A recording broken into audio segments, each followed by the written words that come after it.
Hello my dear food lovers, welcome to quality eats.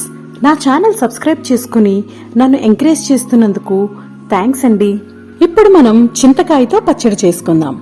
నేను చాలా లేతగా ఉన్న చింతకాయలు తీసుకున్నా. నార్మల్ గా అయితే గుల్ల చింతకాయలతో పచ్చడి చేసుకుంటారు.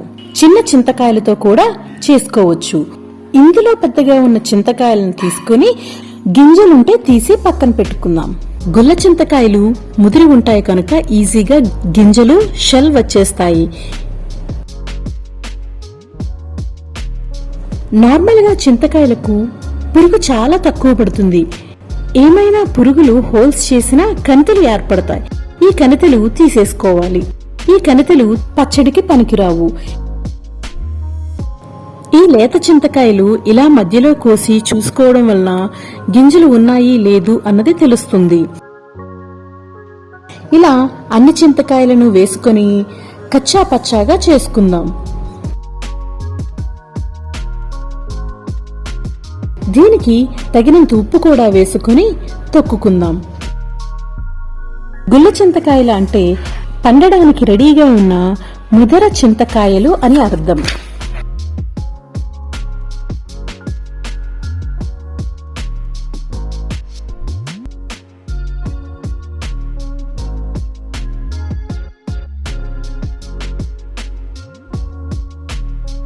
ఇలా చింతకాయలన్నీ తొక్కుకున్న తరువాత ఒక ప్లేట్ ఆర్ గిన్నెలో వేసుకుని 1 టేబుల్ స్పూన్ పసుపు వేసుకుని బాగా కలుపుకుందాం.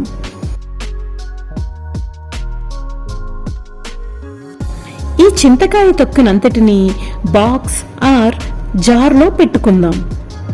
ఉప్పు పసుపు వేసుకుని చింతకాయలు తొక్కుకోవడం వల్ల కనీసం 2 సంవత్సరాలైనా నిలువ ఉంటుంది.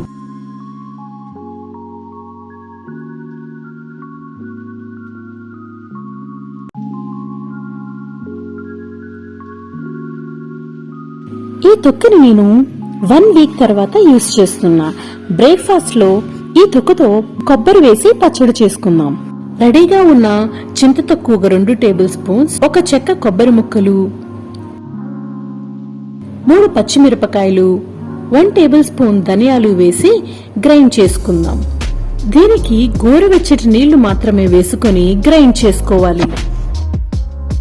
ఒక పాన్ లో 1 table spoon oil, 1 table spoon ఆవాలు, 1 టేబుల్ స్పూన్ జీలకర్ర, 1 టేబుల్ స్పూన్ శనగపప్పు, 1 టేబుల్ స్పూన్ మినప్పప్పు, కొద్దిగా కరివేపాకు వేసి కొద్దిగా వేగిన తర్వాత ఒక ఎండుమిరపకాయ కూడా వేసి వేయించుకుందాం.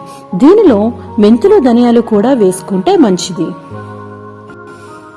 గ్రైండ్ చేసేటప్పుడు ధనియాలు వేసుకోవడం వల్ల వేడి చేయకుండా ఉంటుంది.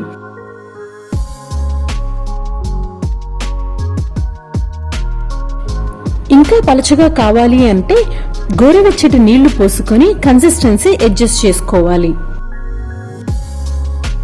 ఇది ఇడ్లీ దోసే కాకుండా అన్నంలో కూడా చాలా బాగుంటుంది.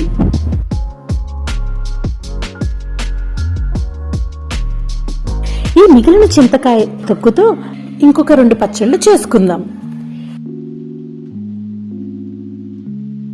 Thank you for watching.